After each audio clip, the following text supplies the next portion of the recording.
Welcome, ladies and gentlemen. I am Paddo from RaiseYourWeaponMedia, and with me is the Pimp Imp casting again this morning. How you doing, man?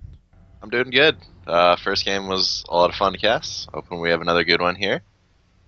Yeah, and it looks like we will for the AHGL. We have two stellar teams for you today.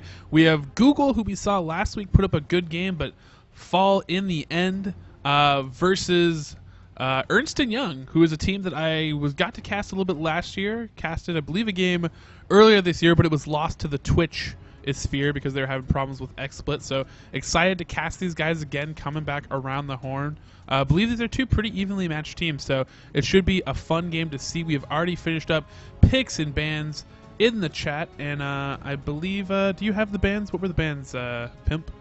Yeah, they're showing the right bands there. Just keep in mind that Ernst and Young over on the right here actually did have the first pick in the chat here, so that's why they did the picks and bans in the chat. Google choosing the blue side. So that's how they do things in the AHGL. You get to pick either first pick or side. And yeah, so Cho'Gath, Zyra, Rise. The Rise definitely showed to Ponskill's strong game on Rise last week. And we've got a Moo Malphite Ezreal coming out from Google for bans. Yeah, Google a little bit burned on the Ezreal from last week as well, probably. So that's why we saw that ban come out on that end.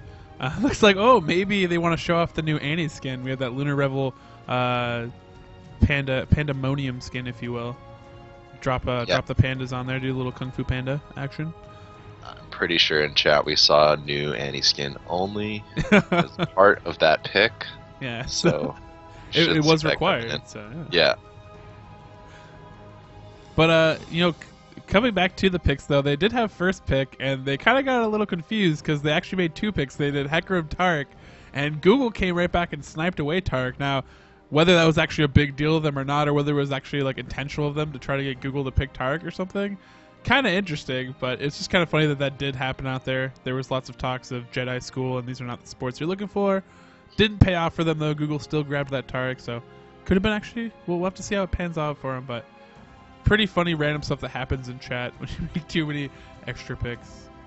Yeah, a lot of friendly back and forth there in the chat. It was pretty entertaining to see. But yeah, these teams are pretty good. We've got we're gonna see Katarina up top. Looks like gonna go with teleport. Shen also gonna take the teleport in addition to his Stand United, so he's gonna be able to pop around the map.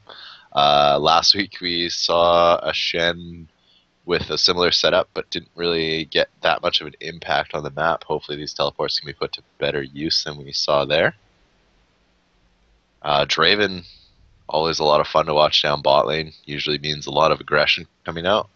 The Taric pick from the chat bait / steal away from Ernst and Young there. Going to be interesting to see what goes on the bot lane. Draven usually means pretty aggressive bot lane. We'll have to see how that pans out. Hecarim and Skarner in the jungle.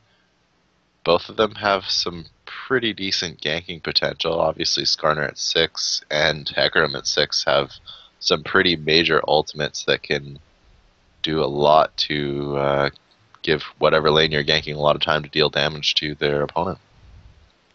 Yes, for sure. I'm kind of interested in that bottom lane because, it'll be a little bit. What we saw last time actually was a Taric Draven lane, and that lane works really, really well too because you're able to stun in a target, and Draven's able to easily go up there and just bounce some blades off of him.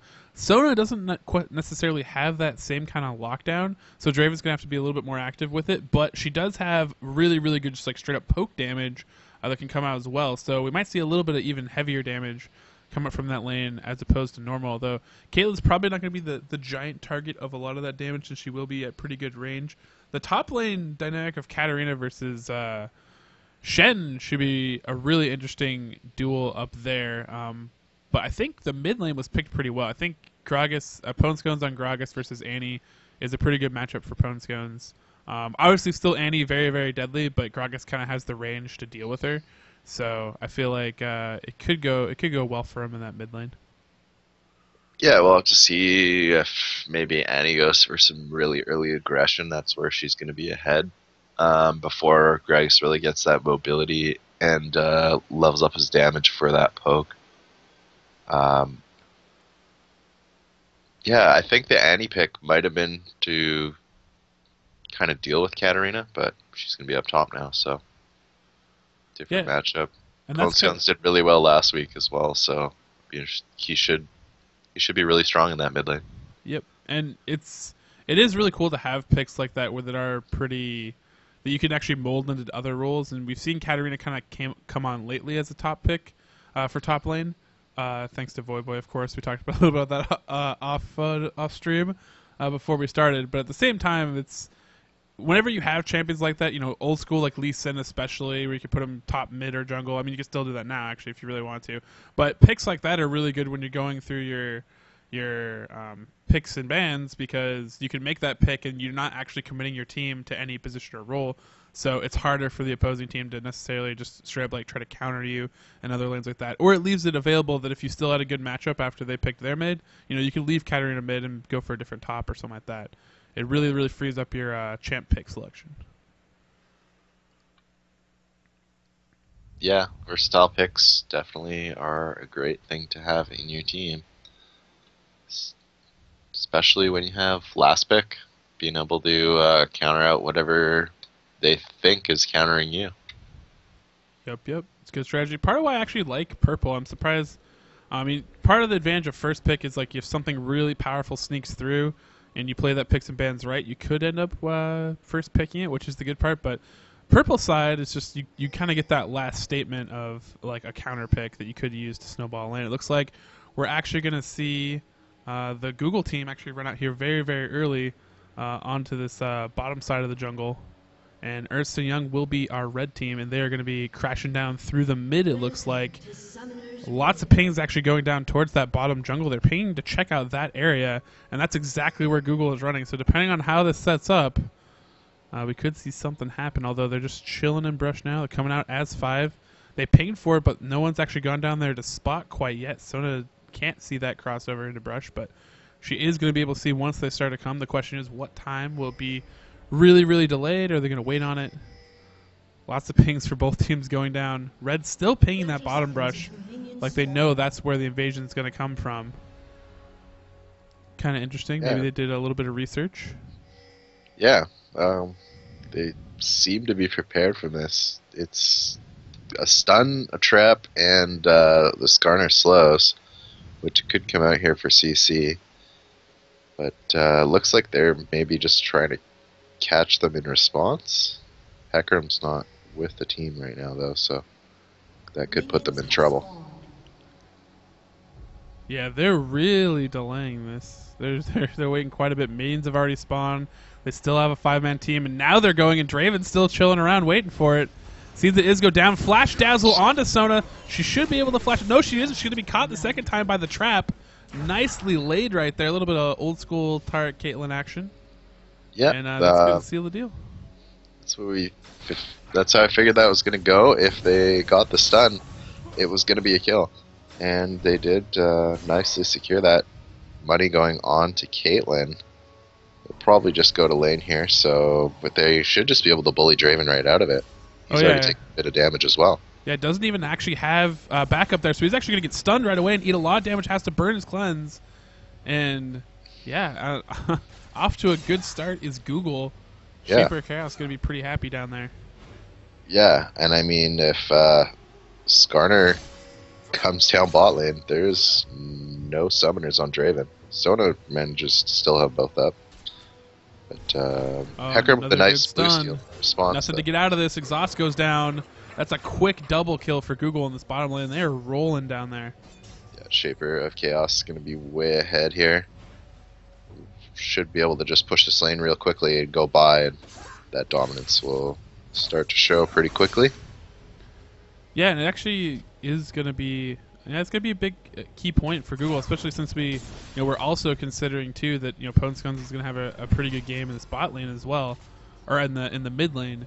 So top, I think, is going to have to come through. I think the Shen, once he hits level 6, they still could turn around that bottom lane as long as they just play it safe the rest of the way out. At least Ernst and Young does in that bot lane. We could see a situation where they get the overconfident Shaper Chaos to kind of commit a little bit and then bring in the Shen, and we could see something turn around there in that case, but. for right now, definitely a good, healthy advantage. Goes with a Vampiric Scepter and boots and a dagger. Don't really like that item choice there. I probably would have just bought straight damage. Continue just dominating the lane. We were talking a little bit before about they're trying to change the health bars from 100 to 200, so Sona's only going to have 2. That low life on Sona really coming into play there on both the invade, and she almost died in lane there as well after Draven went down.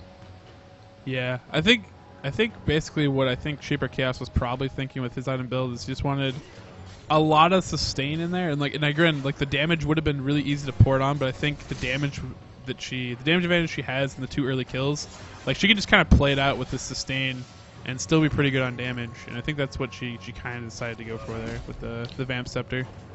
Yeah, I mean she does have Taric though, so I think they could have really dominated that game lane if she picked up Pickaxe or something with 1,000 gold. Yeah, a little bit of a trade by both junglers coming in on that top lane. No one dying, no one getting pushed out quite yet. Gragas has actually put on a lot of pressure onto Annie in that mid lane. Currently, actually body slamming her, getting off some good combos. Lots of damage being focused onto Sona since she does have that really low life. A little bit of a trade going off in that top lane, but both of them pretty much sticking even out to this point. Both of them have plenty of health pots up there that they can chug, so no one really under wraps quite yet. Draven has a lot of health potions, went back and just bought up as many as he could after his death, so he's going to have a little bit of sustain to back that up. You do have the sun. Just trading pretty even here still. Yeah, doesn't really have a big damage advantage. Like we said, he'll have the sustain advantage.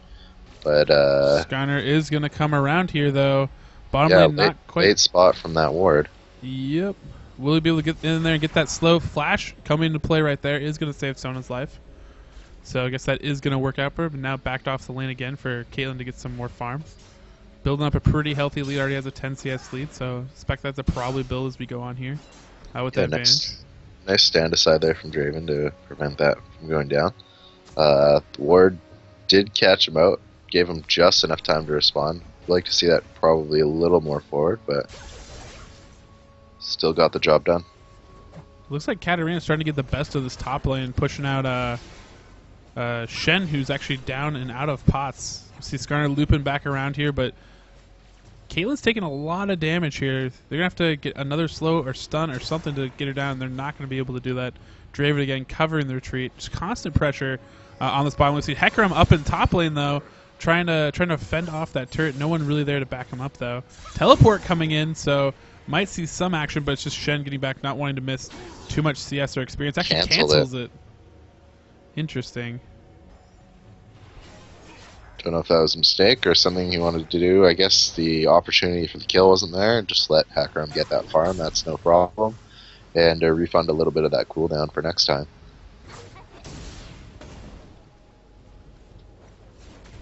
The poke war continues in the mid lane. Gragas just drinking up and then throwing up barrels when he can. And he's doing a pretty decent job of dodging him so far. Pretty much I've only seen a lot of success from him when he's able to go in there and catch her off guard and get in a body slam to make sure he lands the rest of those skill shots. Ping's going down as Hecarim coming down that river lane. Andy going up to meet him as well. They actually do have the timer on blue buff since they were the ones that actually took it in response to their own blue buff being taken. So we see Skarner going to their blue buff, and we see the opposite happening now for Ernst and Young. Ernst and Young heading up into that blue buff, checking out now, looping up around top. They might try to make a play since they do have Annie and Tibbers up right now, but it looks like they're just backing off, buying their time till that blue buff is going to come up, and they are going to take it. Meanwhile, Gragas is going to take the other blue buff in response.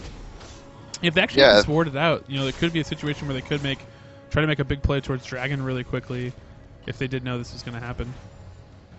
Yeah, Hecarim actually left the 2 small creeps there, so they didn't quite have the timer, but it did get cleaned up quick enough that they... Oh, here's the dive after blue. That's going to be a double kill.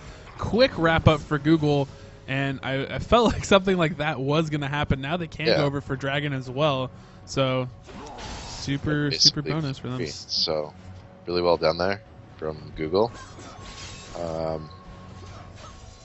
Yeah, the timer being a little off there from Ernst and Young kind of hurt them. They had to spend about an extra 30 seconds up near the blue buff there, and it let Google take advantage with the dive bottom now, picking up the dragon. Gives them a nice early cushion here of about 2,500. Yeah, and 2,500, 8 minutes or 9 minutes in the game is just wrapping up now is actually a pretty decent lead to have built for yourself. So, I mean, you know, a lot of times we'll actually see 20-minute games where it's only a 2K lead, but if you get it that early, it's not just the gold; it's also the extra experience and levels that you gain there. Because levels are so powerful early on in League of Legends games, so that is going to be nice for them to get a little bit extra gold and a little bit extra experience, and maybe snowball that. See Gragas right now level 8 while Annie's level 7. Probably going to be creeping up towards level 9 shortly. Yeah. Has a little bit of an advantage. It's not really a CS advantage. Once again, we see the right into needlessly large rod build coming out of an AP mid here. And see if that, Sona just got melted. Yeah. That advantage really starting to show now. To have just level 2 boots on Caitlyn. Sitting on about 1,800 gold though, so should be BF sword by the time they end up going back. Maybe if they stay extra long, could even just be a bloodthirster. Yes, for sure. Haven't seen a big presence from Shen at all yet. He is level 8 now. He does have that Staying Night. Does have his teleport as well, so he will be ready. He'll be ready for that, and you know, in multiple cases to come in and possibly make something happen. So it should be something to look for as we get further on, because I think Ernst Young is going to need some kind of play from him to get out of this funk that's kind of Google's kind of set themselves up for this advantage. Now they're actually focusing straight on to Hecarim. Hecarim's going to ult, although he's taking lots of damage. Tark kind of stuck out here, but he's sustaining through it, healing himself up. Draven focusing a lot of damage down here, and will he be able to put up that last hit? He does flash in and gets it, and Shaper of Chaos trying to follow that up, but he cannot do it. But making something happen. Ernst Young like that play from them in this bot lane. Draven with that pickaxe, just a lot more damage, especially from those bouncing blades. Yeah, Simo 29 doing really nice there, picking up that kill. Just went right on to Caitlyn and then over onto Tarek once he was the only person in the lane. Just bullied the damage out of the fight and was able to pick up a kill because of it. It currently has about 27 more damage than Caitlyn does at this point, so chunking out there combined with the bonus damage he's also going to have from those blades. Pretty good. Once Caitlyn goes back, that's not going to be the case, but you know, with the build she chose, attack speed and sustain, she's not trading as well right now. Skarner's going to try to lock this one down, but the crescendo canceling out a little bit of the damage potential that could have happened, really nicely timed by Alcan. It's going to be able to save him. Yep, they're just going to trade ults there. Just going to help the bottom lane there of Tarek and Caitlyn there quite a bit, because they don't have to worry about that ultimate for, what's the cooldown on it? About 2 minutes here. And they'll be able to keep pressing here. Caitlyn should back off and buy soon. Has enough for just a bloodthirster. Yeah, just push up this lane. Maybe they'll back off after this. But they've kind of just been stuck down there, just standing up, and then just gets in a fight, and then backs off, and then her, just kind of hangs around there because she does have that sustain. But should expect her to go back pretty shortly. Yeah, 4-0-1 right now. Going to be really strong. But yeah, needs to get some items to show that dominance right now. Like you said, Draven's actually a little head on damage. And able to trade well one-on-one. Checking out Katarina, she's actually a little bit behind in CS, even though she's actually had a big bullying advantage for a lot of the top lane phase. Has wrapped up that Haunting Guys, has about 5 health potions, which is pretty good. But I think that I think that Shen's actually kind of winning out up there. Like he was harassed early, but he's still been able to get his items. Hasn't lost out too much. Actually, probably a little bit ahead in that case. And so, like the way that's going for them so far. Haven't seen him hop around on the map or anything yet, but as soon as that does happen, I'm sure it's going to have a big impact. Yeah, the bullying really not just giving him a chance to get out of that lane very often. And he getting bursted by a barrel that was just sitting there. She decided to walk into it. That does happen sometimes. Yes, it does, but I think she's backing off anyway, so it's not a problem. Hecarim deciding to pick up the blue for himself. Instead of passing that off onto Annie. Yeah, I think Annie is one of those champions that can get away without having to have blue. She's pretty mana proficient since she gets her mana back if she last hits. Ace in the hole is coming in to put out a little bit of damage, but the dive is on apparently. Stunned underneath tower. Draven actually taking tower aggro because he's the first one to deal damage down there. So they're going to have to rotate this out. So they actually take a lot of damage for, you know, a little bit of pressure, but like not a lot of effective pressure. That ended up working out for them. Hecarim could have been in a lot of trouble if he was tanking the tower while he's stunned there. Oh yeah, we actually saw the rotation down by Gragas as well. He was even waiting in the wings. I think if that actually had just gone full all out, it would have ended really badly for Ernst Young. So maybe a little bit of fortunate circumstances right there for them. Yep. And Caitlyn deciding to go with a BF sword and Avarice blade. Interesting. Yeah, I guess she's going to end up going for that Shiv at some point and just wants to get a little extra gold off the farm. But, pretty far enough. We see a lot of burst damage. Explosive cast is going to go on in the wrong position, but Hecarim coming in is going to be able to turn that around. Ignite is not going to be enough. Nice save there by Hecarim. Nice burst there from Annie as well. Yeah, it's about 70 health.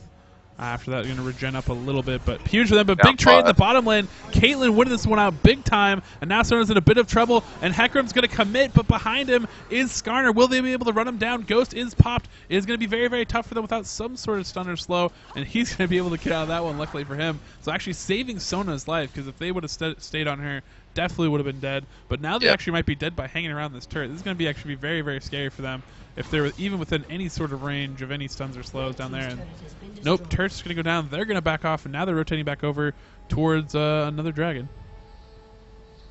Yeah, Shen having another opportunity to ult or teleport.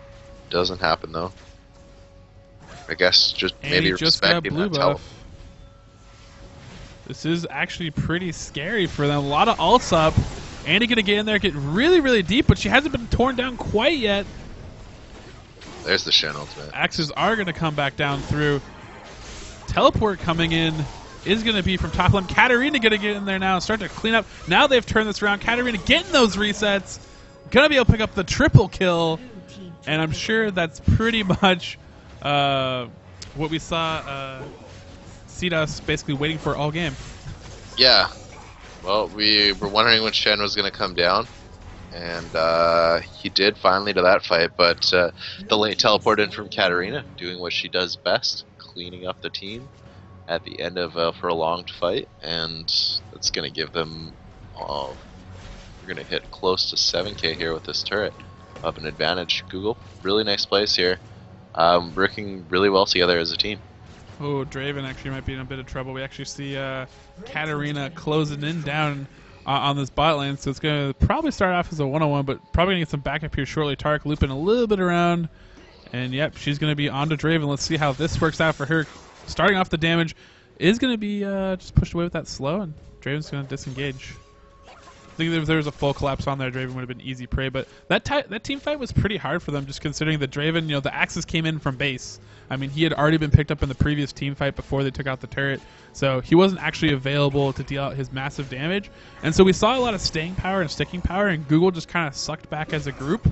And then once there was pretty much no damage to be left there, and they had cleaned up the tanky people that were chasing him down, they just turned right onto Annie, picked her up, and you know, it was pretty much easy pickings for them.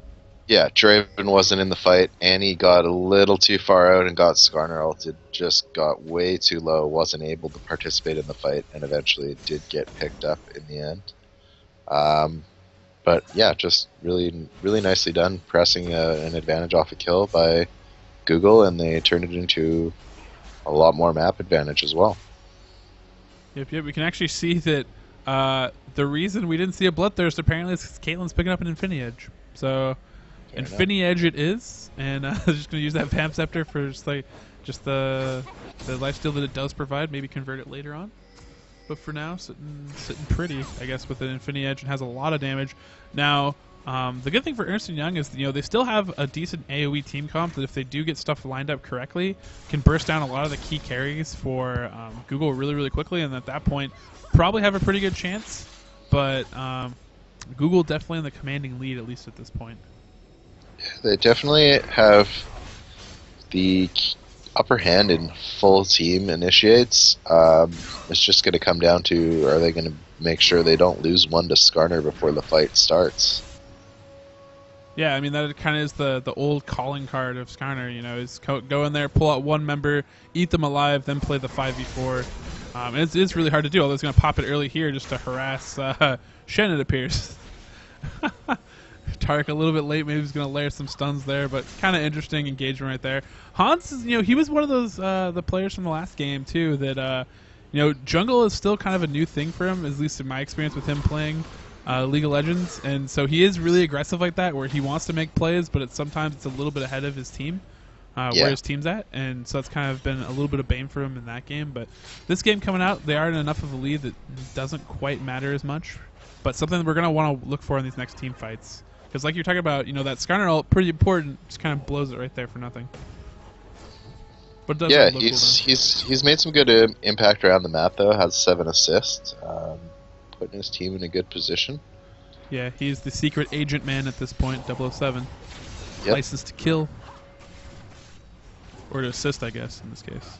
Yes. Gragas rotating down bottom, possibly team up with Katarina. It's a scary duo right there, put a lot of damage up front.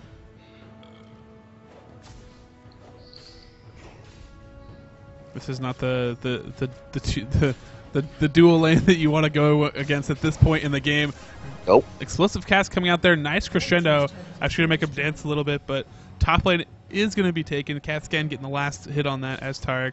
And still just pressing this top lane. We see Shen actually going to blue pill back out here, although he does have his stand united up, so he's going to be able to get anywhere around the map to help people out if he is needed. And Annie, Shaper in trouble here. Surprise burst coming in. The fear is going to land and going to be wrapped up and shut down by Hecarim. Nice little trap set up there by General Oates and Grey Mason. Now they're going to try to track down this CatScan. CatScan flashing just to get a little bit of distance. No real help is in store for him, but he has the stun.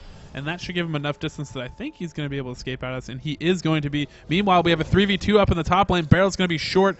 Cleanse coming in. Gets rid of the ignite, but not really anything else there. He is able to get away, though. They are sitting onto a ward, so they do have vision of this blue buff going down, but they're not going to have quite the full vision. Katarina shooting Poing to back out with her team. Axe is going to whiff. And now Hecarim still just leading the charge, taking a lot of burst damage, already at half health, trying to chase this down. And really, he is not the scary part. He's just trying to distract them long enough for the rest of his team to catch up. Not going to happen. We see Draven actually really cutely running really far down to try to get those axes to come back and deal some damage on the way back. But not going to be enough. Team fight completely, basically dissipated at that point. So no one's going to get hit. Yeah, next major fight I expect to see here is on Dragon again.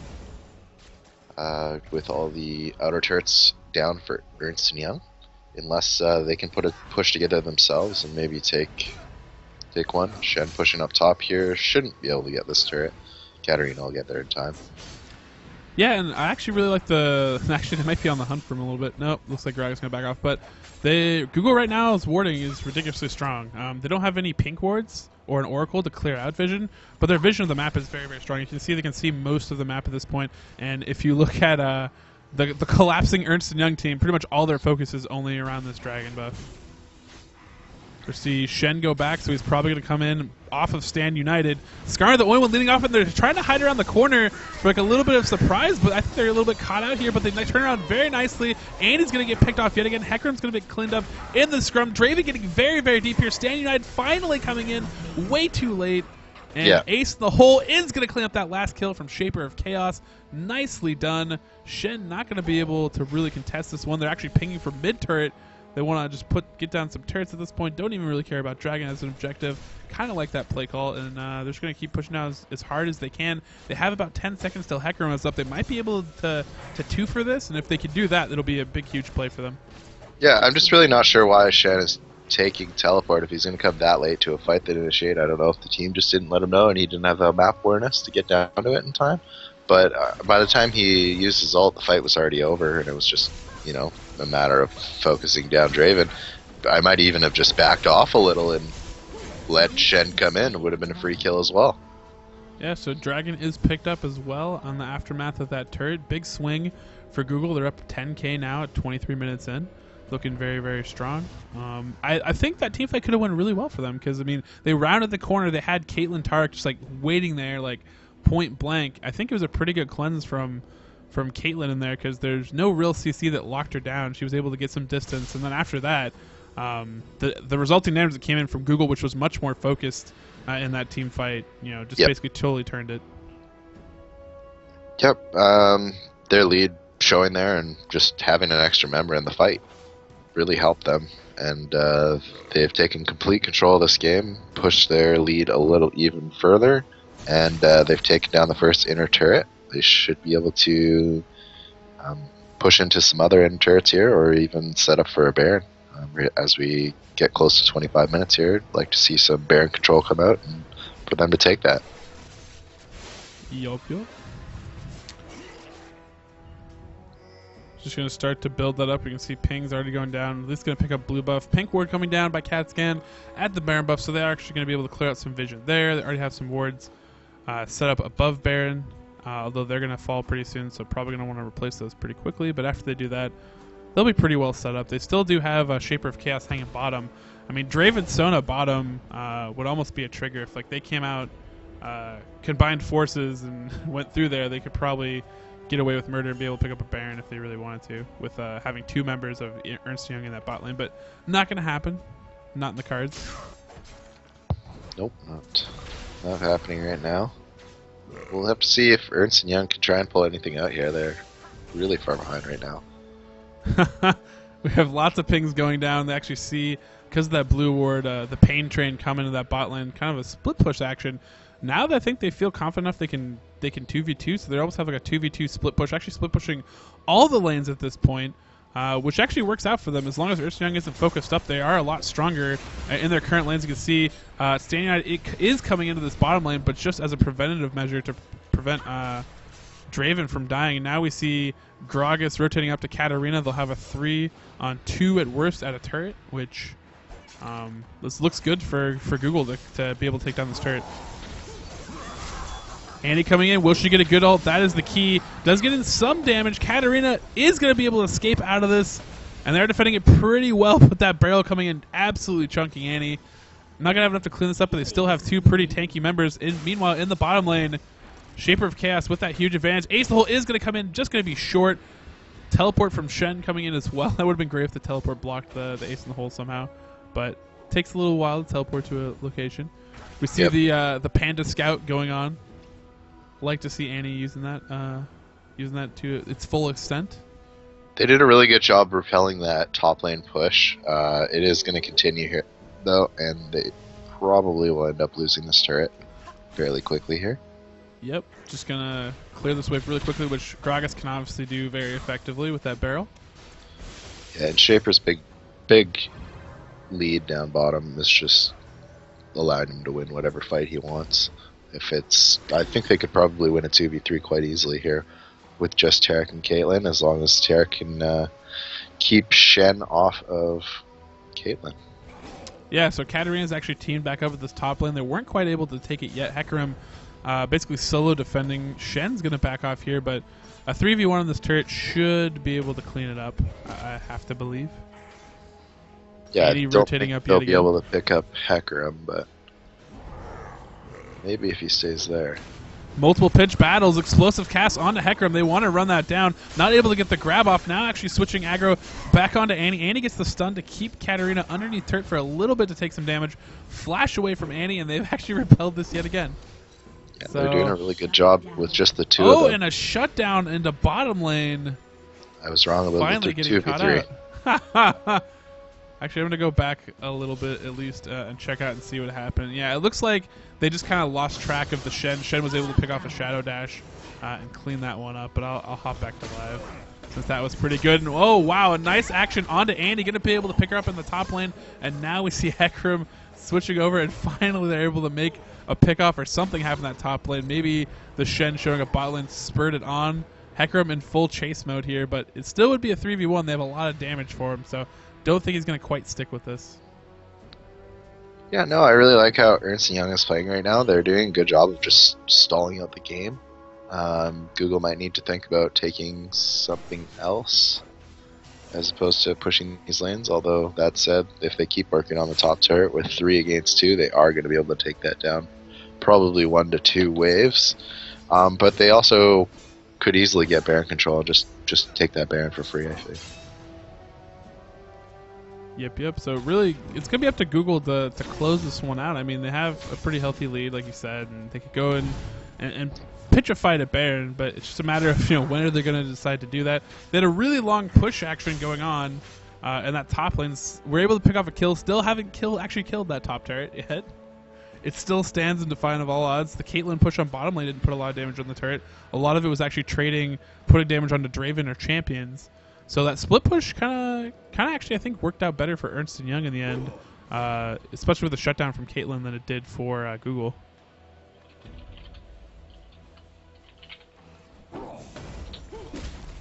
Looks like we have 4 members of Google forming up for this dragon. Gragas still top, though. It doesn't have any sort of teleport action, so he's going to have to do some work to get down here, but they get a nice little pick off onto Hecarim. Start off, Hecarim actually blowing ult to get away, which I don't think was necessary at all at this point. So, no, especially with Shen coming in, they might have been able to turn that around. Ace in the hole going to be eaten by Shen. Shen going to get here a little bit late. Hecarim still very, very close to going down, but hasn't fallen yet. Getting a lot of heal through there, and they're still trying to focus on him. Katarina getting there and absolutely shredding everybody for a triple kill. Gets the reset again. Might try to close it out, but Ace is going to come in for Google. And yeah, dang. Shen maybe could have picked up Katarina there, but I was a little over-focused on Caitlyn. Yeah, she's the big target, but if it's just going to be Shen on her, not much is going to come out of it. And yeah, Katarina once again coming in to a fight and dominating it midway through, just cleaning up. And they're going to get an inhibitor out of this for sure. Possibly 2. CTT doing some work. Red team's turret has been destroyed. And it looks like this mid turret is going to go down. They have Caitlyn on it. Nothing really up to defend against it. And they're going to have about 4 minutes and a couple of seconds, but they're probably going to lose their inhibitor. Katarina shoving a big, huge wave into this top turret. It's going to take a little bit of damage. Hecarim running over there with the home guards to try to clean that up. Is going to be able to do it, but Google, again, just making some good plays. Gets a nice team fight there. I think Ernst & Young, if they were so close to actually having that work out for them. Just a few key changes in focus, like we talked about, and I think they actually could have came out pretty well. Yeah, I mean, I think it was just a communication issue. If Hecarim knew Shen was going to ult on him, he could have used his ultimate to get onto the team as opposed to away from it, and really causing some chaos within that Google team. And it could have been a different fight. They are quite far behind, but I think they could have picked up at least a few kills there. Might have been able to save that inhib. Absolutely, and now it looks like Google just gearing back up for the final push. Looks like Aegis of, or actually Bulwark actually is going to come in here. We actually see Blade of the Ruined King. So Blade of the Ruined King is online for Caitlyn. She's going to be able to chunk through Shen at least, building up all that health. It's going to help her out a little bit. Yeah, maybe she just didn't like Shen being on her in that last fight. Decided she needed a little bit extra damage towards him, and going for that approach. We got a slow as well, so is it a slow on that one? Yeah, it's basically it's the Cutlass. It's the normal Cutlass slow, right? Yeah. And then also on top of that too, but it's like that's what she actually ended up using her Vamp Scepter into. So yeah, actually ended up working out for her build. Yes, they're gonna pick up this Baron for free. And Draven is pushing bottom, but it's going to be a lot of trouble for this mid lane or top lane or wherever they decide to go. Looks like Caitlyn's going to start to push the top lane. Rest of the team going to meet up with them. They're just going to have one big old push on that top lane and collapse that, as well as their auto pushing mid lane, which did get pushed out quite a bit by the rest of the team. But with those double super minions stacking up here, should be a quick push back in that mid lane. And they have to get out really quickly. They're not quite in position for this push that is happening. The minions aren't quite here yet as well. For Google, but you can see how tanky they are. Skarner just leading it off yet again. Yeah, man, he's Dark Haruki-esque. And there we have the dive in by Hecarim. Gragas coming in for massive damage. Nice crescendo, still taking up a lot of Caitlyn's time in this team fight, but it's not going to be enough. She is free now to deal damage. And you can see her absolutely tear people apart.